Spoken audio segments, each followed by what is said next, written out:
안녕하세요. 예수비전 성일교회 안양 목사입니다. 전광훈 씨가 이런 말을 하더라고요. 자기 없으면 사랑제일교회는 1년 안에 무너진다. 전광훈 없으면 사랑제일교회는 1년 안에 무너진다. 정상적인 교회가 아니라는 거죠. 심각한 문제 가지고 있는 교회고 또 비성경적인 교회라고 하는 거죠. 제가 우리 성도들 자주 가르치는 것이 있습니다.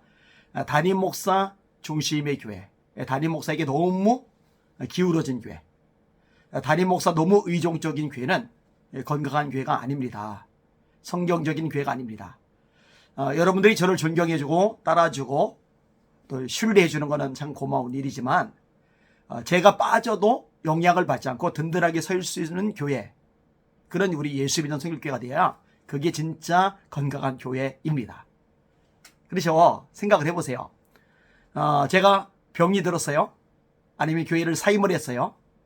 아니면 선교지로 나갔어요?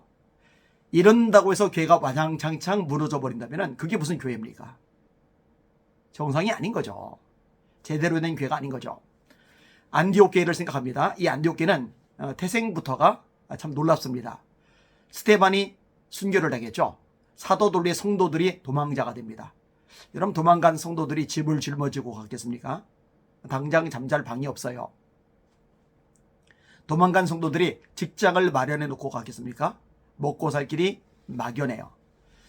예수 믿는다는 이유 하나 때문에 그렇게 고난을 당하게 되는 거예요. 여러분, 사람은요, 우리나라나 해외나 옛날이나 지금이나 똑같습니다. 이 의식주 문제가 안정적이지 않으면요, 불안해질 수밖에 없어요. 힘들어요. 당장 오늘 밤에 잠잘 곳이 없다. 얼마나 고달프고 힘든 일입니까? 보통 일이 아니죠. 근데 초대교회 성도들이 당장 잠잘 방이 없는 거예요. 당장 먹고 살 길이 막연한 거예요. 낯선 땅에 던져진 거예요. 근데 그들이요, 이렇게 흩어진 곳에서 전도를 해요. 이때 나오는 말이죠. 주의 손이 함께 하심에 허다한 무리가 믿고 죽게 더하더라. 그래서 안디옥 교회가 생겨난 거잖아요. 자, 안디옥 교회는 신생교회입니다. 이 안디옥 교회에 바나바가 담임 목회자로 부임을 합니다. 이 바나바가 혼자서 사역하는 것보다 함께 더불어 사역하는 게 낫다고 판단을 했는지 바울을 데리고 와서 공동 목회를 합니다. 이 안디옥 교회는 신생교회에 두 담임 목회자가 있는 거예요. 바나바와 바울, 바울과 바나바. 그런데 성령께서 지시를 내리는 거예요. 선교사로 바울과 바나바를 파송하라는 겁니다. 아니, 둘 중에 하나를 보내고 새로 교육자가, 목회자가 온 다음에 또 다른 한 사람을 파송해야 교회가 안정적인 거 아니겠어요? 전통 있는 교회도 아니고 신생교회인데 담임 목회자 둘, 목회자 딱 둘인데 둘이 다 빠져나가 버리면은 안디옥 교회는 어떻게 유지가 되느냐고요.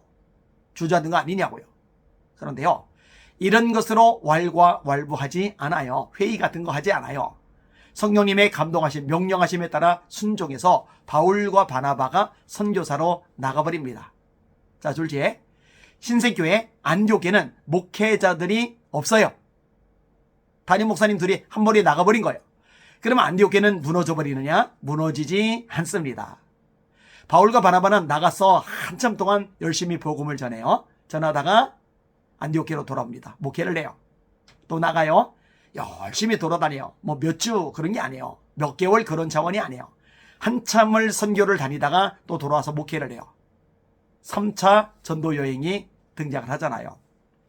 그리고 마지막 4차는 로마로 압송대왕에 가는 거죠. 근데 안디옥 교회가 무너져 버리느냐? 아니란 말이죠. 여전히 든든한 하나님의 교회로 서 있는 거죠. 그러니까 목회자가 빠진다고 흐느적거리는 교회, 무너지는 교회, 맥이 없는 교회, 주저앉는 교회, 이거는 비성경적인 교회라는 거죠. 목회자가 없어도 잘 돌아가는 거예요. 그럼 목회자가 필요 없느냐? 절대로 그거는 아닙니다.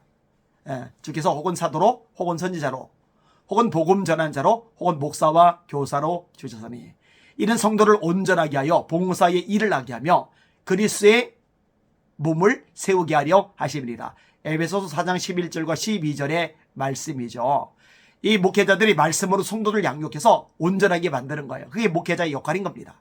그리고 온전해진 성도들이 봉사의 일을 하는 거예요. 저마다 맡겨진 사명을 감당하는 거예요. 그래서 그리스도의 몸을 이루게 되는 거죠. 머리 대신 예수님, 우리는 각각의 지체, 각각의 지체가 제 역할을 감당할 때 이 몸이 온전한 몸, 건강한 몸이 되는 거죠. 자, 다시 원점으로 돌아갈게요. 전광훈이 없어지면 사랑제일교회는 1년 안에 무너진다. 정상이 아닌 거죠. 근데 여러분, 이 말을 하는 진짜 요지가 뭐냐? 그래서 독생자 전 에녹을 후임자로 세워야 된다. 이게 결론입니다. 말이 됩니까? 나는 그 사랑제일교회 장로님들이 이해가 안 가요. 도대체 기준이 있는 거예요? 주관이 있는 거예요? 말씀에 대한 어떤 기초가 있는 거예요? 교회를 아끼고 소중히 여기는 마음이 있는 거예요? 아니, 신학대학교도 안 나왔잖아요. 목회자가 아니란 말이에요. 아니, 신학대학 나오고 대학원 나오고 목회자로서 헌신하고 훈련하고 그렇게 시간이 지나고 나서 담임 목회자가 된 이후에도 한 교회를 이끌어가는 것이 보통이 아니잖아요. 아니, 전광훈이 없으면 1년 안에 무너지는 교회를 훈련도 전혀 안 된 20대 애송이가 이어받으면 그럼 탄탄하게 서간다는 말입니까? 말이 되는 소리를 해야죠. 그러니까 결국은 자기가 다 욕심 채우고 그것을 또 자식에게 또 연결해서 욕심 채우고 관심이 여기에 가 있는 거예요. 근데 가스라이팅 된 교인들이나 판단이 안 되는 거예요. 이성적인 사고가 안 되는 거예요. 합리적인 생각이 없는 거예요. 그냥 아멘이에요. 손 들고 아멘. 그게 무슨 회의입니까? 그게 무슨 사무총회이고 공동의회입니까? 북한이죠. 김정은이 말 한마디 하면은 전체가 다 기립박수 치는. 도대체 저 김정은 집단하고 전광훈 집단하고 차이점이 뭔데요? 참 가슴 아픈 일입니다. 한국계 비극이죠. 이런 집단이 영향력을 가지게 된다. 그럼 절대로 안 돼요. 한국계 전체가 망해버리는 겁니다. 그래서 애를 쓰고 땀 흘리고 노력을 하는 겁니다. 하여튼 이런 성경적인 원리들을 제가 차곡차곡 여러분에게 함께 나누고 있는데요. 말씀에 서서, 말씀에 든든하게 서서 요동하지 않고 흔들리지 않고 휘둘리지 않은 저와 여러분들이 되었으면 하는 마음이 간절합니다. 저 미혹에 빠진 수많은 영혼들 속히 제자리를 찾게 하여 주시옵소서. 이렇게 기도해 주시길 바랍니다. 날마다 주님 바라보고 주님의 이름으로 전진하며 승리합시다. 할렐루야.